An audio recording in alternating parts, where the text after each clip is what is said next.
हर्क साम्पाङ भनेको कस्तो व्यक्ति भन्नुहुन्छ भने अब अहिले जस्तो समाज छ त्यस्तो खालको हुनु न उहाँ समाजलाई परिवर्तन गर्ने खालको सोचको चाहिँ हुनुहुन्छ किनभने अहिले पानी नभएको ठाउँमा पानी पुगिरहेछ धरानको प्रत्येक घरमा हाम्रो उत्पादन विदेशी लगानी हुन पाउँदैन कर जान पाउँदैन बाहिर हो यसको प्रतिफल अहिले तत्कालै ननिस्के पनि प्रतिफल निस्कन चाहिँ टाइम लाग्छ अरु ठाउँमा काम गरेर तत्कालै पैसा आउने त होइन तै पनि खुसी नै हुनुहुन्छ हैन काम गर्दा चाहिँ धेरै खुसी छ अहिले हामीले गर्यौं तत्काल नभए पछि हाम्रा पिढीले पाउँछ नि त हो सही भन्नु दर्शकबिन स्वागत छ यतिखेर हामी धरान उपमहानगरपालिकामै छौं र खास गरी यो साबुन फ्याक्ट्री सञ्चालन हुँदैछ यो ठाउँमा यही ठाउँमा बसेर कुराकानी गर्दैछौं र मसँग एकजना दाइ हुनुहुन्छ उहाँ पनि श्रमदानको लागि आउनु भएको रहेछ गेटी कुड्दै हुनुहुन्थ्यो केही समय अगाडि र त्यो समयलाई थोरै कटाएर यति बेला हामी उहाँसँग कुराकानी गर्दैछौं उहाँसँग चाहिँ बहुप्रतिभा पनि छ भन्ने कुरा पनि मैले सुनेको छु उहाँको प्रतिभा पनि हामी प्रस्फुटन गर्नेछौं र सँगसँगै केही समस्या पनि छ भन्नुभएको छ त्यो समस्या पनि यहाँहरु समक्ष प्रस्तुत गर्छौं र तपाईहरुले यदि उहाँलाई सहयोग गर्न सक्नुहुनेछ भने हामी स्क्रिनमा उहाँको नम्बर राखिदिनेछौं उहाँलाई सहयोग पनि गर्न सक्नुहुनेछ अब चाहिँ म कुराकानीका क्रमलाई अगाडि बढाउन चाहन्छु दाइ नमस्ते नमस्ते यहाँको शुभ नाम चाहिँ राजेन्द्र खड्का राजेन्द्र खड्का हजुर दाइको हात पनि अलिकति समस्या हो दाइ हात जोडिन्न राम्रोसँग हो जोडिँदैन कि र पनि यो चाहिँ मलाई चाहिँ खासमा के भयो भने सेतो मछलीले टोकेको क्या सेतो मछलीले टोकेर यो तपाईको देब्रे पाटो केही नचल्ने आँखा नदेख्ने देब्रे कान पनि राम्रो नसुन्ने खुट्टा त पुरा घिसारेर हिँड्नु पर्थ्यो है अनि तपाई यस्तो मान्छे पनि श्रमदान गर्न चाहिँ किन आउनु भएको के सम्झेर आउनु भएको किनभने अब यो आज बन्यो भने या आज या भोलि पर्सि जहिले बने पनि हजुर यो आफ्नो लागि बन्छ नि त अनि अर्को मेन कुरो चाहिँ म अपाङ्ग छु हैन अनि यहाँनिर काम पाएँ भने त्यही इच्छाले पनि आएँ फेरि मेन कुरो हामी यो धारा बनेदेखि नै म चाहिँ लागिरहेको छु है निशानी खोलामा निशानी खोला माथि सर्दु खोला त्यो भयो पकुवा कहाँ बस्नुहुन्छ तपाई धरान 11 संघर्ष चोक धरान 11 संघर्ष चोक है तपाईलाई उभिन पनि अलिकति समस्या हो समस्या अब यो पाटो भारी बोकेर उभिनै सक्दिनु म गाह्रो हुन्छ है हजुर हिँड्दा पनि गाह्रो हुन्छ चप्ली लाएर हिँड्ने चप्ली फुसेर थाहा पाउँदिन भनेपछि यहाँको मेयरको काम चाहिँ असाध्यै राम्रो लागेर श्रमदान गर्न आउनु भएको छ हैन त के काम राम्रो लाग्यो उहाँको मलाई सबै काम राम्रो लाग्यो जस्तै कि अब यो भन्दा अगाडि बनेको तिलक थियो हैन तिलकले त्यही खोलाको देखेन पानी हैन त्यही ठाउँमा पिकनिक खान सक्यो तर त्यही खोला यहाँ आउँछ भने पानी आउँछ भने उले देखेन तर मेयर साहबलाई चाहिँ हामीले के राम्ररी हेर्नु पर्यो भन्दाखेरि उहाँले जनताको कुरो बुझेर अनि जनताकै उयसको लागि गर्नुभयो नि त हो त्यो भएर चाहिँ म चाहिँ त्यहीबाट प्रोत्साहन भएर चाहिँ सघाउन र आफूलाई पनि केही हुन्छ कि भनेर आएँ तपाई जोस् आफूले भ्याएसम्म दिनदिनै जस्तो गइरहनु भएको छ खटिरहनु भएको छ आइरहेछ किनकि मेरो घरमा 4 वटी बहिनी छन् 4 वटी बहिनीमा दुईटी अहिले घरमा बसेर अब म पनि सक्दिन बाबु पनि एक्सिडेन्ट भएर खुट्टा चल्दैन नि त हजुर हजुर अनि बहिनीहरुले पालिरहेछन् बसिरहेछ अनि बाबुले नै भन्नुभयो हैन त यस्तो छस् जान सगाउँदा केही हुँदैन सगा पछि पानी आउँछ पानी आयो ठिकै छ साउन्ड फ्याक्ट्री बन्दै छ त्यहाँनेरि गइस् भने तँलाई काम त दिन्छन् नि त हातले त सक्छस् एउटै हातले होइन गर्न सक्छस् गरिस् भने तँलाई दबाई खाने पैसा आउँछ भन्नुभयो त्यही भएर आउनु भएको छ भनेपछि कुन तपाईको दाहिने हात चाहिँ ठिकै छ देब्रे हात चाहिँ तल यसले म इटा फुटा भने फुटाउन सक्छु यसको त्यति पावर छ यसले चाहिँ हुँदैन जतिखेर हिँड्दा नि मुठी भइरहन्छ के प्राय कक्रिन्छ होला हैन कक्रिन्छ के प्यारालाइसिसको समस्या प्यारालाइसिस अब बिरामले भेटायो दिन दबाई खा यो मुन्टो पटेर एकदम यता जान्छ अहिले त दबाई खाँदै छु महिनाको 3500 त्यति खर्च हुन्छ है कसरी जुटिरहेछ त त्यो खर्च चाहिँ अहिले बहिनीहरु कान्छी बहिनी मेरो कान्छी बहिनी भान्चोकै यतापटि स्याउ बेच्छन् माइली बहिनी सिटी कुदाउँछ उहाँहरुले नै खर्च दिनुहुन्छ तपाईले उनीहरुले नै पालिरहेछन् भनौं न अहिलेसम्म तपाईको चाहिँ विवाह भयो त्यही भएको 1.5 वर्षपछि बुढीले छोडेर गयो कि अब म अपाङ्ग पनि भएँ कमाउने कोही भएन भनेर उले चाहिँ हेर्नु सट छोडेर गई है छोरी छ मेरो 15 वर्षको 15 वर्ष भइसक्यो 15 वर्षसम्म चाहिँ राम्रै थियो त्यसपछि छोडेर जानुभयो तपाई चाहिँ कहिले देखि यस्तो समस्या सानैदेखि हो कि कहिले 24 वर्षदेखि 24 विवाह हुँदा चाहिँ त्यस्तो थिएन भर्खर हुँदा विवाह भएको कति समयपछि यस्तो हुन थाल्यो तपाई 1.5 वर्ष भनौं 1.5 2 वर्षपछि श्रीमती पनि टाढिँदै गयो टाढिँदै गई अब टाढिँदै भने कसरी गई भन्नुहुन्छ नि फर्स्टमा गई हप्ता दिन बस्ने अनि हप्ता दिन माइतमा अनि त्यसपछि 15 दिन हुँदा हुँदै महिना दिन गर्दा गर्दै नानी भयो नानी भएपछि त अनि एकैचोटि 7 वर्षसम्म बसिने आएन अनि म त्यही नानीलाई नै भनेर भेट्न गएर त उही बिरामले भेटायो नि त बिरामले भेटाउँदाखेरि अब अन्त बुढोसँग त आउनु पर्यो नानी नछोडेपछि मैले छोडिनँ नि त नानी अनि आई फेरि बसी पछि त अनि उसको रहेछ अर्कै कि कसो अब आफू त के थाहा फोनमा पनि भाइसँग बोल्नु भन्थ्यो र गर्थ्यो भयो के को भाइ सोल टिचर रहेछ नि सोल्टीसँग अहिले चाहिँ उहाँ के अर्कैसँग बिहे अर्कैसँग गरेर 3 वटा भइसक्यो नानी उसको तपाईहरुको छोडपत्र डिभोर्स भइसक्यो है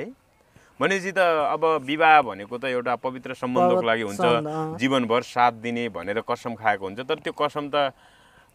बाचामा मात्रै सीमित हुँदो रहेछ है त्यही रह्यो अर्को के हो मलाई हेला गरे क्या त्यसले अपाङ्ग भनेर हेला गरेर दुःख लाग्छ है दाइ असाध्यै दुःख लाग्छ तर मलाई के राम्रो अर्को दुःख भन्दैन त्यो गई भन्दै म अर्को बिहे गर्दिनँ किनभने त्यो मात्र जान सक्छ म त्यो बेगर बस्न सक्दिनँ भनेर त्यो भएर चाहिँ म बसेँ त्यो देखाउन सही हो किनभने बिहे गर्नुपर्छ भन्ने छैन किनभने म नबिहा गरेको राँडो होइन छोराछोरी नभएको उयो होइन छोरी छँदैछ अनि है जेहोस् अहिले चाहिँ दुःख परे पनि खुसी नै हुनुहुन्छ खुसी छु धेरै खुसी छु किनकि मेरो बहिनीहरू छन् मलाई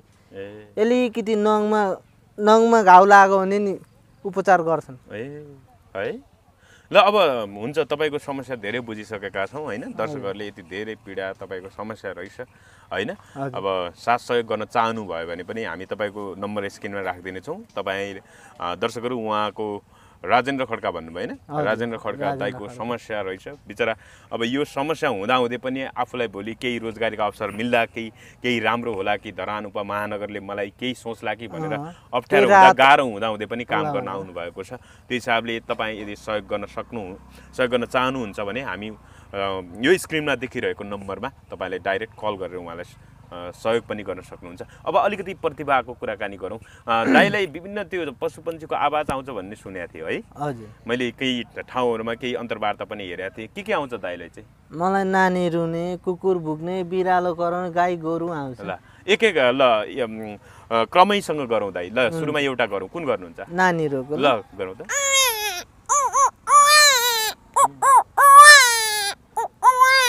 यो चाहिँ छोरी मान्छे अब छोरा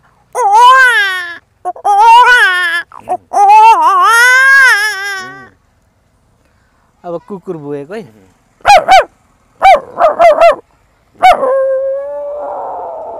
त्यही कुकुरलाई ढुङ्गाले हान्नु त कसरी गरौँ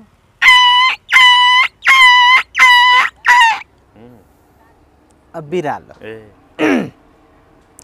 घरपालुवा बिरालो है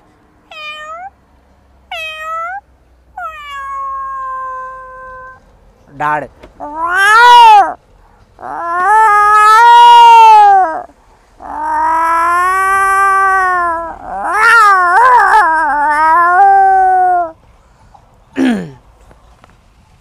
अब बोका है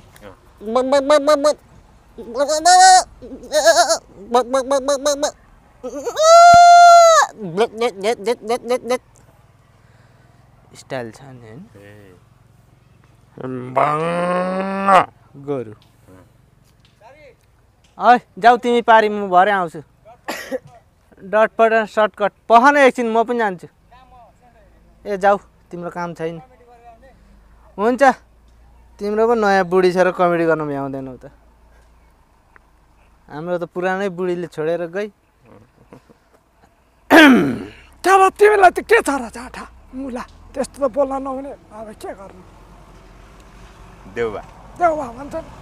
नाम चाहिँ देउवा खालि सरकारको खान्छ देउवा जनतालाई गर्दैन सेवा के को देउवा ढेउवा अब खड्काजी यहाँ अलि तिमीलाई मुढु मैला गएछ नि मा तिमीलाई छोडेर गएछ मलाई मसा भए म तिमीलाई गरिदिन्छु होइन दाजु के भन्नुभएको गरिदिन्छु भनेर होइन तिमी पोत्दैन हो क्या मैले यति राम्रो भिडियो बनाइरहेको छु अनि तिमी आऊ भनेको नि भने पारिदिन्छु भने उनीहरू नबुझ्यो मलाई तिमी जस्तो राम्रो कोही छैन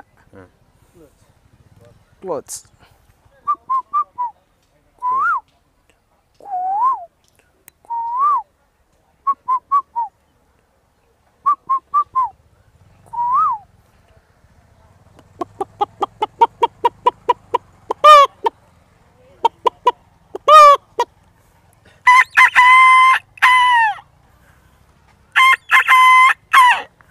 जङ्गली कुखुरा ल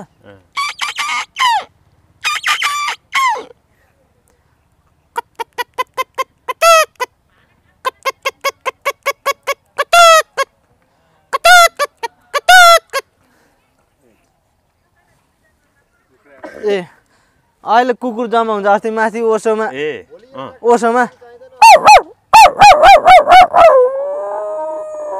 गरेको आमा एकैचोटि 7वटा बेला भयो मलाई पो घ्यार घ्यार पुरै जम्मा गर्नुहुन्छ तपाईले बोलाएर के जम्मा गर्नु भएको छ अहिलेसम्म तिनीहरूको आवाज निकालेर बिरालो त आफ्नै घरमा छ उसलाई खाना बोलाउनु पर्यो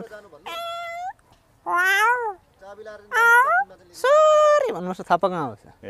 अब तपाईलाई छक्का बोल्नु पर्यो पनि भन्नुहोस् न यो ढुङ्गा उचाल्न म सक्दिनँ है भरे यार तिम्रो काँधैमा ल्याएर राखिदिन्छु ल सरी है नबोल